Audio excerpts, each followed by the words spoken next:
ومولانا محمد وعلى آل سيدنا ومولانا محمد وبارك وسلم نحمده ونصلي ونسلم على رسوله النبي الكريم اما بعد فاعوذ باللہ من الشیطان الرجیم بسم اللہ الرحمن الرحیم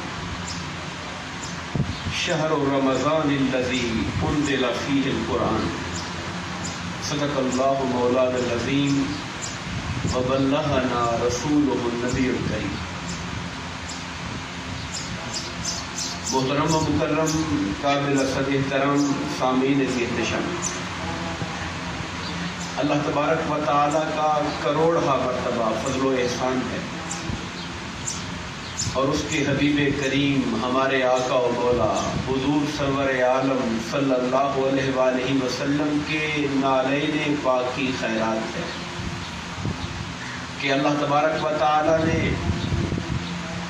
اپنا اور اپنے پیارے حبیب کریم علیہ الصلوۃ والسلام کے مبارک ذکر کو سننے اور سنانے،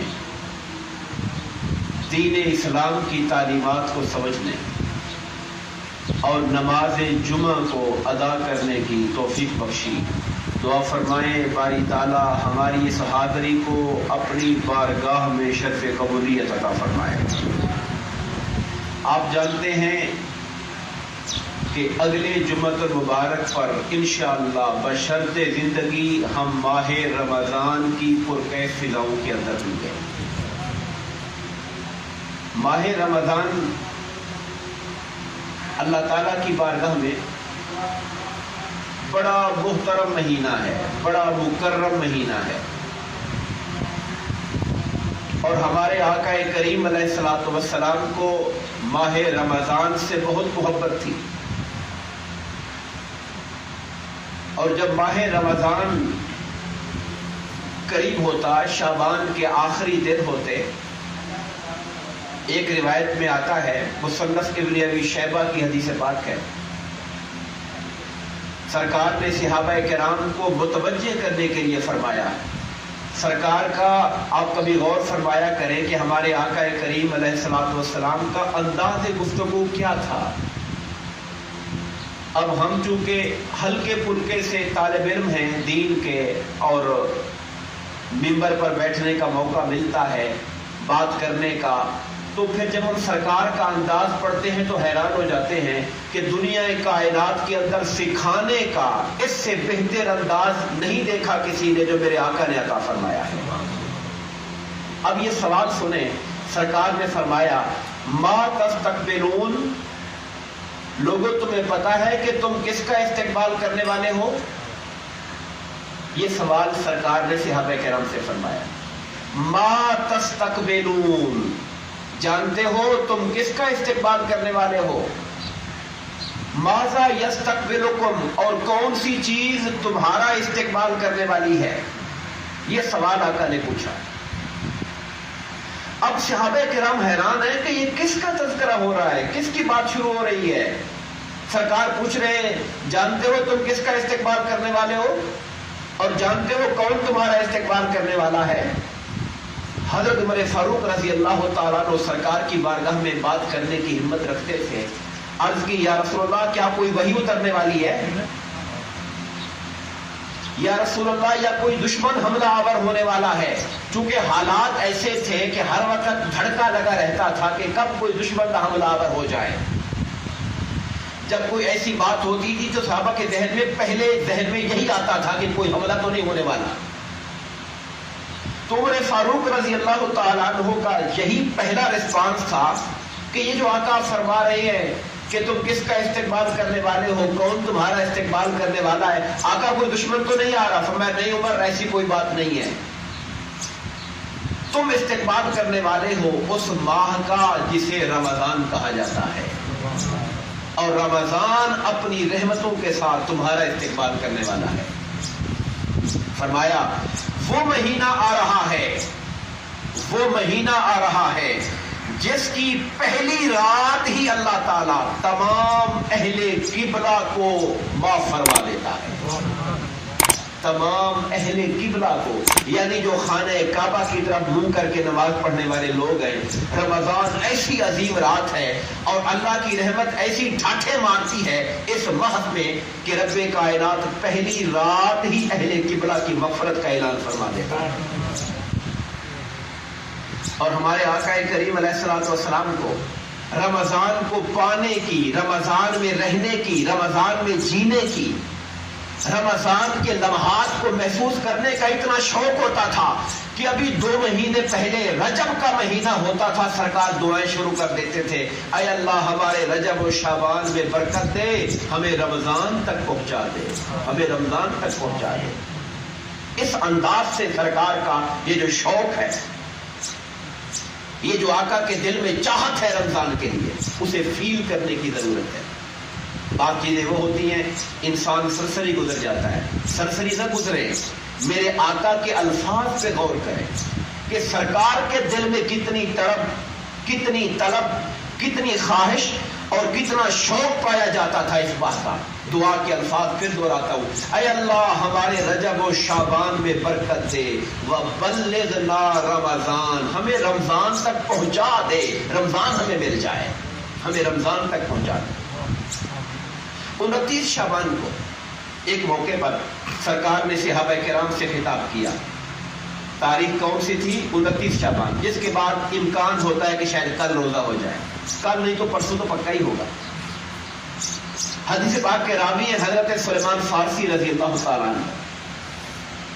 آپ فرماتے ہیں کہ شعبان کے آخری دن سرکار نے ہمیں خطبہ دیا اور خطبے میں فرمایا ایک عظیم اور مبارک مہینہ تمہاری زندگی میں آنے والا ہے۔ اب یہ جو بات ہے، مہینے 12 گزرتے ہیں، رمضان کے علاوہ 11 اور بھی تو ہیں، آقا کسی اور مہینے کے شروع میں کھڑے ہو کے لوگوں کو نہیں بتاتے تھے فلانا مہینہ آ رہا ہے، ایسا سرکار نے بیان کسی اور مہینے کے لیے نہیں کیا۔ یہی وجہ ہے کہ ہم اس موضوع کو منبر و محراب کا عنوان بنا کر بیٹھے ہیں، تاکہ وہ اضطراب، وہ شوق، وہ تمنا جو میرے آقا پیدا کرنا چاہتے تھے اسے کنوے کیا جائے حضور کی امت تک، آقا کے غلاموں تک، وہ جذبہ پہنچایا جائے۔ اور میں عرض کروں گا جہاں تک آپ پہنچا سکتے ہیں اس بات کو معمولی نہ لیجئے، جس کا استقبال میرے مصطفیٰ فرما رہے ہوں اس ماہ کی عظمت کا عالم کیا ہوگا۔ آج کل لوگ قطاریں بنا لیتے ہیں، فلانا لیڈر آنے والا ہے، فلانا قائد آ رہا ہے، یہ جھنڈیاں لگاؤ، استقبال کرنا ہے، جلوس نکالنا ہے۔ ارے یہ دنیا دار لوگ ہیں جن کے استقبال کے لیے لوگ سردی گرمی نہیں دیکھتے، پہنچ جاتے ہیں ایئرپورٹ پر، استقبال کرنا ہے۔ وہ مہینہ آ رہا ہے جس کا استقبال تاجدار کائنات فرما رہے ہیں کہ رمضان آ رہا ہے۔ میں عظیم سلمان فارسی راوی رضی اللہ تعالیٰ ایک عظیم اور مبارک مہینہ تمہاری زندگی میں آ رہا ہے جس میں اللہ نے ایک رات ایسی رکھی ہے جو 1000 مہینے کی راتوں سے بھی افضل ہے۔ اس ماہ میں ایک رات ہے، یوں تو پورا مہینہ ہی مقدس ہے، اول سے آخر تک پورا ماہ مقدس ہے، مگر اس ماہ میں خاص طور پر ایک رات ہے، اور وہ رات وہ ہے خیر من 1000 شہر، 1000 مہینے کی راتیں ایک طرف ہیں، رمضان کی وہ ایک رات اپنے اجر میں، ثواب میں، عظمت میں، برکت میں ایک طرف ہے۔ 1000 مہینے جانتے ہیں کتنے وقت بنتا ہے؟ یہ کوئی قریباً 82 سال بنتا ہے۔ ہماری عمریں بھی اتنی نہیں بنتی عام طور پر۔ 1000 مہینے کو آپ 12 سے ضرب دیں گے جب 1000 کو تو سال نکل آئیں گے۔ یہ کوئی 80-82 کے درمیان فگر بنتا ہے۔ 12 12 8 96 960 مہینے بنتے ہیں 96 سال، 80 سال، 960 40 اوپر اور بھی ہیں، تو یہ 80-81 کے درمیان سال بنتے ہیں۔ تو گویا 80 سال کی عبادتیں زندگی لگ جائے پوری اللہ کی عبادت کے اندر، وہ پھر بھی وہ ثواب نہیں پا سکتی جو رمضان کی وہ ایک رات اللہ عطا فرما دیتا ہے اپنے حبیب کے غلام۔ فرمایا اس ماہ کی عظمت کا عالم یہ ہے کہ اس ماہ میں جو نفل پڑھا جائے، نفل اللہ تعالیٰ باقی مہینوں کے فرضوں کے برابر اس کا ثواب عطا فرماتا ہے، اور اس ماہ میں جو فرض پڑھا جائے اللہ اس کا ثواب 70 فرضوں کا عطا فرماتا ہے۔ اس کا اجر بڑھا دیتا ہے. جیسے اللہ تعالیٰ، اب وہ میرا رب مالک ہے ہر چیز کا، وہ جتنا ثواب دے دے اس سے کسی نے پوچھنا ہے؟ اس کے خزانے میں کوئی کمی ہے؟ وہ مالک ہے. وہ مسجد نبوی کے اندر ایک نماز پڑھنے پر 50,000 نمازوں کا ثواب دے دیتا ہے، اور حرم کعبہ میں ایک نماز پر 1,00,000 کا ثواب دے دیتا ہے. وہ مالک ہے، اس کے خزانے میں کیا کمی ہے؟ تو ماہ رمضان میں ہم دنیا کے کسی کونے کے اندر بیٹھے ہوئے ہوں، لاہور میں ہوں یا کہیں پر بھی ہوں، ہم ایک فرض پڑھتے ہیں. میرا مولا فرماتا ہے میرے محبوب کے غلاموں کا رمضان آیا ہوا ہے، ان کے ایک فرض کو 70 گنا کا ثواب عطا فرما دو.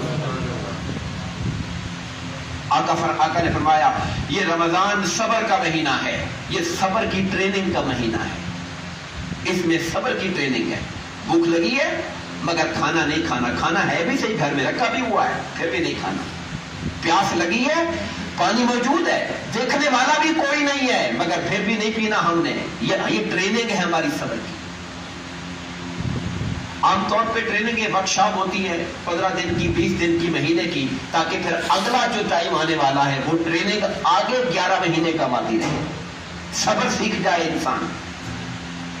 یہ مہینہ صبر کا مہینہ ہے، اور صبر کا ثواب جنت کے سوا کچھ نہیں ہے. جو صبر کرتا ہے اللہ صابرین کو جنت دیتا ہے. فرمایا یہ مہینہ غم گساری کا مہینہ ہے.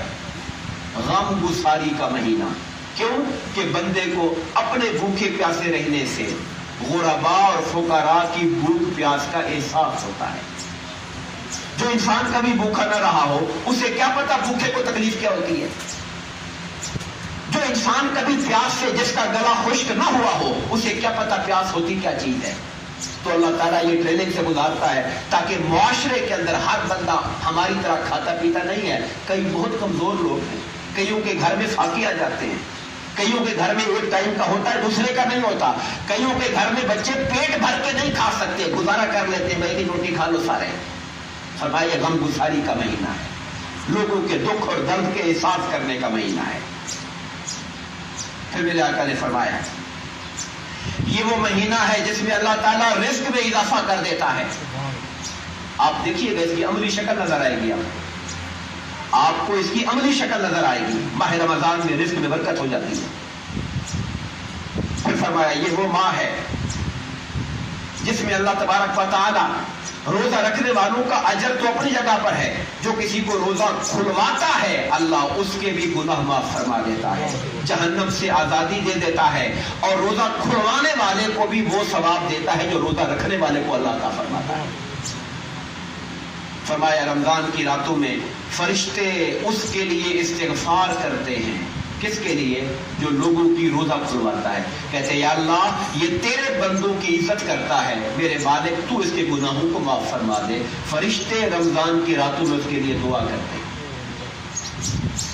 اور پھر میرے آقا نے فرمایا یہ وہ مہینہ ہے ماہ رمضان جس کا اول رحمت ہے، جس کا اوسط مغفرت ہے، اور جس کا آخر جہنم سے آزادی ہے. یوں کہیں کہ جس کا پہلا عشرہ عشرہ رحمت ہے، جس کا دوسرا عشرہ عشرہ مغفرت ہے، اور جس کا تیسرا عشرہ اتقم من النار، جن پہ جہنم واجب ہو گئی ان کی بھی آزادی کا مہینہ ہو جاتا ہے. لفظ کیا ہے؟ اتقم من النار، جہنم سے آزادی. یعنی اپنے عمل کی وجہ سے وہ جہنم جا چکے ہوتے مگر مولا ان کو عذاب فرما دیتا ہے ماہ رمضان کی آخری عشرے کی برکت سے. دوستان گرامی قدر، میرے آقا انعامدار علیہ السلام 29 شعبان کو صحابہ کرام کو یہ باتیں سمجھا رہے ہیں. 29 شعبان کو سلمان فارسی رضی اللہ تعالیٰ عنہ راوی ہے.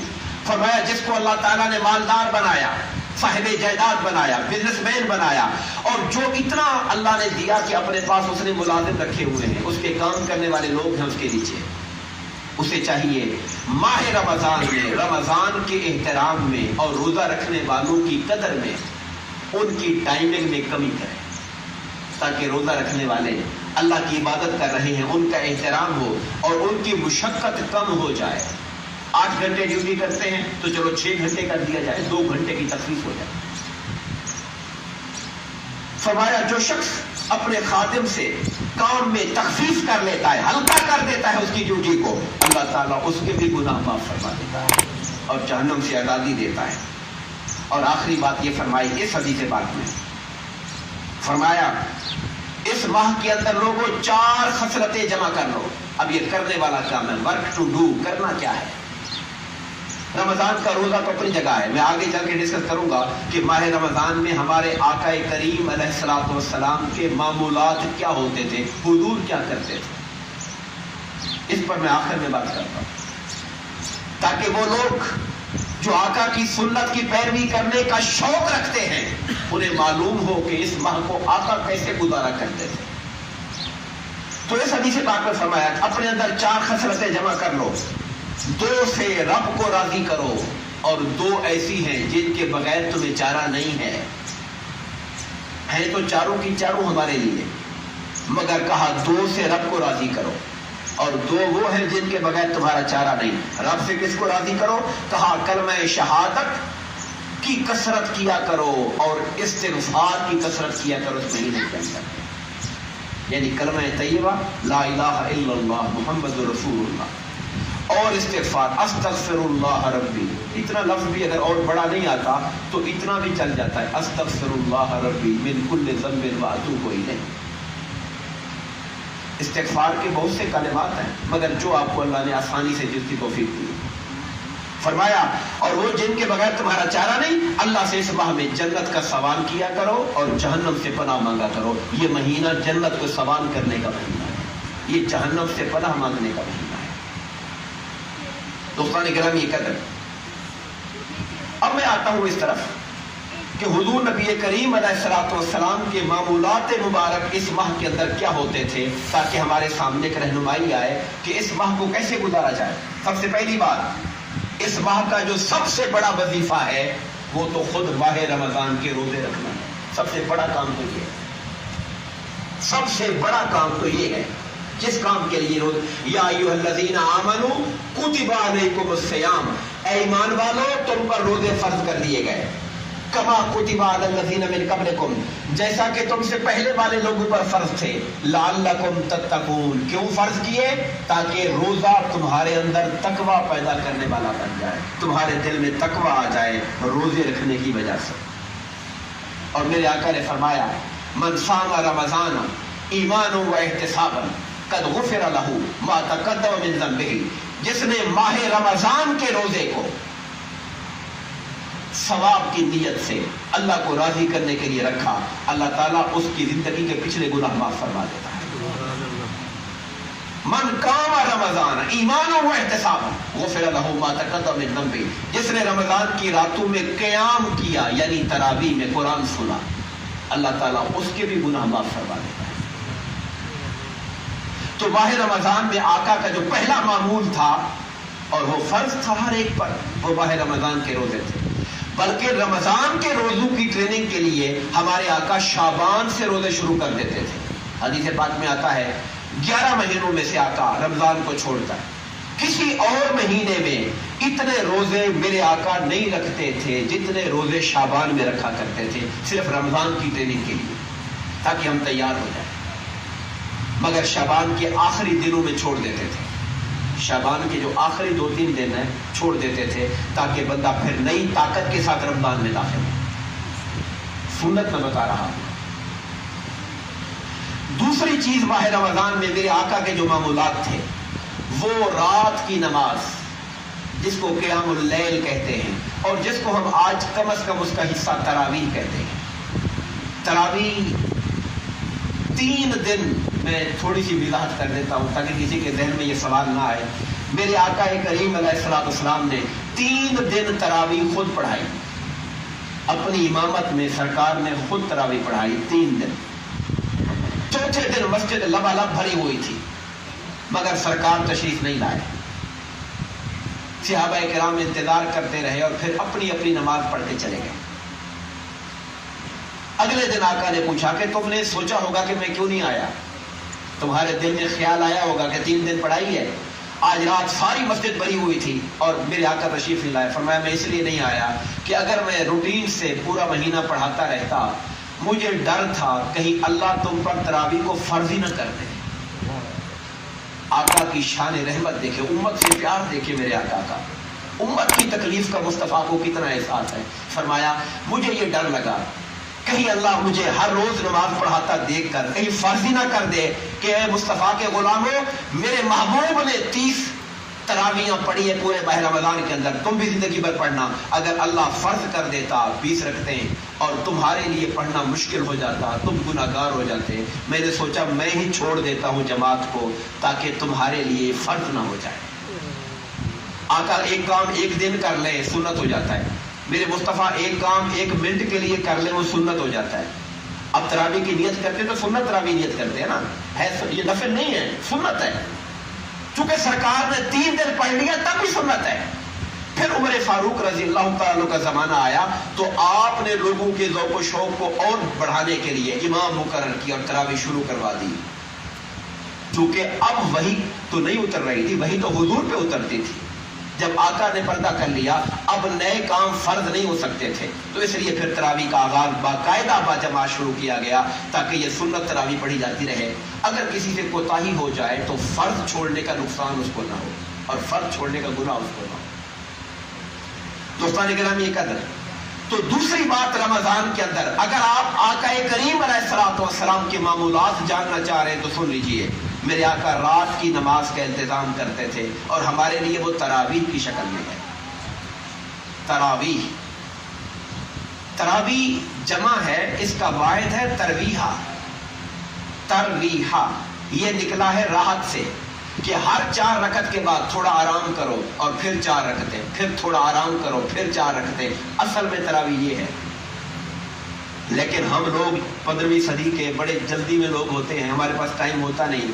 ہمیں امام صاحب بھی وہی پسند ہے جو یعلمون تعلمون کرتا کرتا گھنٹے کے اندر تراویح فارغ کرتے ہیں. یہ ہماری طبیعت کا مزاج ہے ہمارا، مگر یہ روح دین کے خلاف ہے. روح یہ ہے دین کی کہ رمضان آ گیا ہے، اللہ کی رحمتوں کا مہینہ ہے، جم کے اللہ کی بات کرو. 4 رکعتیں پڑھ لو پھر بیٹھ کے تھوڑی تسبیح کرتے رہو، پھر 4 رکعتیں پڑھو پھر تھوڑی تسبیح کرتے رہو. اس لیے اس کا نام تراویح ہے. اس کا نام تراویح اس لیے ہے کہ یہ ترویحہ کی جمع ہے جو راحت سے نکلا ہے. ہم تو جو 4 رکعتوں کے بعد تسبیح پڑھتے ہیں سبحان ذی الملک والملکوت، وہ بھی کسی کو نہیں آتی اور وہ بھی بس ایویں آخر میں جا کے یا مجیرو یا مجیرو یا مجیر کی آواز آتی ہے، بس اس کے پیچھے کچھ پتہ نہیں ہوتا ہم نے کیا پڑھا ہے. میں یہ دکھ سے بات اس لیے عرض کر رہا ہوں کہ دینی معاملات کے اندر بھی تھوڑی ہمیں تیزی ہونی چاہیے. ہمیں پتہ ہونا چاہیے کہ یہ منافع کا وقت آ گیا ہے، اب سودا بڑا قیمتی آ گیا ہے، لینے کا وقت آ گیا ہے. اس کو مس نہیں کرنا، اس کو ضائع نہیں کرنا. دنیا میں تو دکاندار آدمی دیکھتا ہے یہ چیز سستی ہو گئی ہے، سٹاک کر لو، اس کو مہنگا کر کے بیچیں گے، منافع کمائیں گے اس پر. یہ ماہ رمضان نیکیوں کے حوالے سے سمجھیں ایک سیزن ہے، سیزن نیکیوں کا، کمانے کا سیزن ہے. اس کو ضائع نہ کیجیے، اس کی قدر کیجیے. تیسری چیز جو میرے آقا ماہ رمضان میں رکھا کرتے تھے معمولات میں، وہ سرکار ختم قرآن کیا کرتے تھے، قرآن مجید کی تلاوت.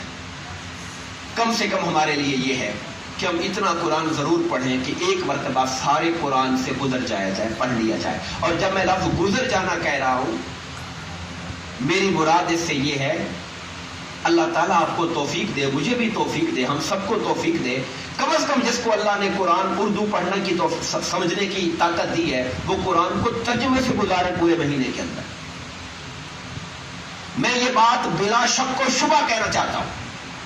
کسی کو یہ شوق ہو کہ میں 3 ختم کر لوں، میں 10 ختم کر لوں، میری نگاہ میں وہ اگر 10 پارے بھی قرآن کے ترجمے سے پڑھ لے تو 10 ختموں سے زیادہ ثواب رکھتا ہے. ہمارے لوگوں کو یہ بات ابھی سمجھ نہیں آتی. وہ خالی الفاظ پہ زور لگائے رکھے، 1 ختم کر لیا، 2 کر لیے، 3 کر لیے، اور سمجھنے کے لیے، غور کرنے کے لیے کوئی تیار نہیں ہے، کوئی محنت کرنے کے لیے تیار نہیں ہے، اس پر کوئی زور لگانے کے لیے تیار نہیں ہے. میں پھر کہتا ہوں قرآن و سنت کی روشنی میں، صحابہ و اہل بیت اور ائمہ اور علماء کے فرامین کی روشنی میں، میں یہ بات 100% اعتماد سے کہہ رہا ہوں کہ آپ کا ترجمے سے قرآن کو سمجھنے کی کوشش کرنا، آپ چند صورتیں پڑھ لیں وہ پورے قرآن سے کہیں زیادہ ثواب ملے گا. سمجھنے کے لیے اس کو پڑھیں، غور کریں. صحابہ کرام سرکار سے، جب سرکار نے صحابہ سے فرمایا کہ بھائی قرآن مجید 1 مہینے میں 1 ختم کیا کرو، تو کسی نے کہا یا رسول اللہ میرے اندر طاقت ہے، میں زیادہ کر سکتا ہوں۔ اب یہ سرکار کے سامنے بھی یہ معاملہ پیش آیا۔ کسی نے کہا آقا میرے اندر طاقت ہے، میں زیادہ کر سکتا ہوں۔ حضور نے فرمایا اگر بہت زیادہ تم کر سکتے ہو تو 10 سے اوپر نہ کرنا، یعنی کہ 3 دنوں سے زیادہ میں ایک ختم قرآن نہ کرنا۔ تو اس نے کہا یا رسول اللہ مجھے اس سے زیادہ طاقت ہے، میں 3 دن سے کم میں کرو گے تو قرآن کو سمجھو گے کیا پھر تم؟ سرکار نے آگے سے یہ فرمایا اگر تم 10 پارے روز پڑھ رہے ہو چلو کچھ سمجھنے کی تو کوشش کرو، اگر اس سے بھی جلدی کرو گے کوشش تو پھر بتاؤ تمہاری سمجھ میں تمہارے پلے کیا پڑے گا پھر تمہارے؟ گویا سرکار خالی پڑھنے کا نہیں کہہ رہے تھے، سمجھ کر پڑھنے کا کہہ رہے تھے۔ دوستان گرامی قدر، چوتھی چیز سرکار کے معمولات کے اندر جو ماہ رمضان کے اندر سرکار نے اختیار فرمائی اور کبھی نازع نہیں کیا، وہ سرکار کا اعتکاف ہے۔ ماہ رمضان کے آخری عشرے میں اعتکاف کا کرنا یہ سرکار کی سنت موقدہ علی الکفایہ، جس طرح نماز جنازہ فرض کفایہ ہوتی ہے کہ اگر محلے کے میت کے دوست احباب اہل محلہ میں سے کچھ لوگ پڑھ لیں تو سب کی طرف سے ادا ہو جاتا ہے، اعتکاف بھی سنت موقدہ علی الکفایہ ہے۔ اہل محلہ میں سے مسجد کے قرب میں سے چند لوگ بیٹھ جاتے ہیں تو پھر سب کی طرف سے وہ سنت ادا ہو جاتی ہے، اور اگر معاذ اللہ کوئی بھی نہیں بیٹھتا ہے تو پھر گویا پورے محلے کی طرف سے وہ سنت قضا ہو گئی، سنت چھوٹ گئی ان کی۔ یہ سنت موقدہ علی الکفایہ ہے اعتکاف۔ اور 5ویں چیز جو سرکار، ویسے تو سرکار پر تہجد کی نماز فرض تھی اور پورا سالہ پڑھتے تھے، مگر ماہ رمضان میں اس کا شوق اور بڑھ جاتا تھا۔ میں یہ آپ کو دعوت دیتا ہوں، اللہ تعالیٰ مجھے اور آپ سب کو توفیق دے، بندہ سحری کے ٹائم میں اٹھتا تو ہے ہی، اگر وہ 5 منٹ پہلے اٹھ کر وضو کر کے کم سے کم 2 یا 4 رکعتیں پڑھ لے تو میرا خیال میں کوئی زیادہ محنت بھی نہیں کرنی پڑتی۔ اٹھنا تو ہے ہی ہے نا، سحری کے لیے اٹھنا تو ہے، روزے کا حصہ ہے، وہ تو اٹھنا ہے ہم نے۔ تو اگر انسان صرف 5 منٹ مینج کرے کہ اٹھتے ہی وضو کر کے پہلے اپنی 4 رکعتیں کم سے کم 2 پڑھ سکتا ہے، تو وہ پڑھنے کے بعد پھر سحری کے دسترخوان پہ آ جائے اور اپنی سحری کر لے، تو اس کو بھی عادت بنائیے، میرے آقا کا معمول مبارک ہے۔ اور چھٹی چیز اور آخری چیز آج کے اس خطبہ جمعہ کی وہ ہے کہ آقا انعامدار علیہ الصلوۃ والسلام اس ماہ کے اندر صدقہ و خیرات کرنے میں سرکار سخاوت کے اندر، میرے مصطفیٰ کی سخاوت میں بہار آئی ہوتی تھی۔ ویسے تو آپ جانتے ہیں کسی شاعر نے کیا خوب کہا، ایک لفظ نہیں ہے جو تیرے لب پہ نہیں ہے۔ سرکار کی بارگاہ میں جب بھی کوئی مانگنے آیا تو حضور نے نام کسی کو نہیں کیا۔ کسی شاعر نے یوں کہا کہ اشہد ان لا الہ الا اللہ، لا کا معنی کیا ہوتا ہے؟ لا کا نہیں، اشہد ان لا الہ الا اللہ، لا الہ الا اللہ کے لا کے سوا مصطفیٰ نے زندگی میں کسی مانگنے والے کو لا نہیں کہا حضور نے کہ نہیں میں نہیں دیتا، ایسا حضور نے کبھی نہیں کہا۔ مگر رمضان میں حضور کی سخاوت کا اور ہی عالم ہوتا تھا، جیسے بہار کے اندر ہوا چلے اور ٹہنیاں جھوم رہی ہوتی ہیں، اس طرح مصطفیٰ کی سخاوت جھوم رہی ہوتی تھی۔ اور بعض علماء یہ کہتے ہیں کہ زکوٰۃ ظاہر ہے، ویسے تو زکوٰۃ فرض ہوتی ہے آپ کی بچت پر جب 1 سال گزر جاتا ہے، وہ ربیع الاول میں گزر جائے تب فرض ہو جاتی ہے، وہ محرم میں گزرے تب فرض ہو جاتی ہے۔ زکوٰۃ کا رمضان کے ساتھ کوئی ایسا تعلق نہیں ہے کہ جی زکوٰۃ رمضان میں ہوتی ہے باقی مہینوں میں نہیں، ایسا نہیں ہے۔ زکوٰۃ کا تعلق اپنی بچت پر سال گزرنے کے ساتھ ہے، رمضان کے ساتھ نہیں ہے۔ مگر لوگ کوشش کر کے اپنا سرکل ایسا بنانے کی کوشش کرتے ہیں کہ چلو یہ رمضان میں نکالا کریں، چونکہ ہر شے کا ثواب بڑا ہوا ہوتا ہے اس کے اندر، تو کوئی حرج نہیں، ایسا کر سکتے ہیں۔ مثلا میں اگر یوں کہوں کہ اگر میری زکوٰۃ بن رہی تھی آگے جا کر شوال اور زکوٰۃ کے اندر رمضان کے بعد، میں نے 2 مہینے ایڈوانس میں حساب کتاب کر لیا اور اگلے مہینے کو بھی ایوریج شامل کر لی، چلو رمضان میں دینا چاہتا ہوں، تو کوئی بات نہیں، کر لیں۔ چونکہ ہم نے پڑھا کہ جناب نفل فرض کے برابر ہو گئی، فرض 70 فرضوں کے برابر ہو گیا، ثواب بڑھ گیا، تو اس ثواب کے بڑھانے کے شوق میں کوئی رمضان کے ساتھ جوڑ لیتا ہے اپنے حساب کتاب کو، تو ٹھیک ہے، اس میں کوئی حرج نہیں ہے، ایسا کیا جا سکتا ہے۔ دوستان گرامی قدر، میں بات کو اسی میں پھر سمیٹنا چاہتا ہوں کہ اس ماہ میں رمضان کے روزے رکھنے ہی رکھنے ہیں، وہ تو فرض ہے، تراویح اپنی جگہ پر ہے، مگر ایک ٹارگٹ جو رکھنا ہے وہ یاد رکھیے، وہ قرآن مجید کو کثرت کے ساتھ پڑھنا اور سمجھنے کا ٹارگٹ رکھیے۔ یہ وہ مہینہ ہے کہ اس ماہ کے اندر سدرا کا مکین، ساتوں آسمانوں سے اوپر رہنے والا جبرائیل امین بھی آسمانوں کو چھوڑ کر مسجد نبوی میں میرے آقا کریم کے ساتھ بیٹھ کر پورا قرآن جبرائیل پڑھتے تھے، مصطفیٰ سنا کرتے تھے، مصطفیٰ پڑھتے جبرائیل سنا کرتے تھے۔ حضور ماہ رمضان میں اور آخری رمضان جب حضور کا آیا، حضور نے 2 مرتبہ قرآن سنایا جبرائیل امین، اور انہوں نے بھی سنایا حضور کی بات۔ تو قرآن مجید کے ساتھ اپنا محبت، اپنی تعلق چاہ کر سمجھنے کا جذبہ پیدا کریں۔ دعا فرمائیے اللہ تبارک و تعالی ہمیں یہ ماہ رمضان خیر و برکت کے ساتھ عطا فرمائے، اور ہمیں اس کے اندر کثرت کے ساتھ نیکی کرنے اور رمضان کی قدر کی توفیق عطا فرمائے۔ آمین۔ وما علینا الا البلاغ المبین۔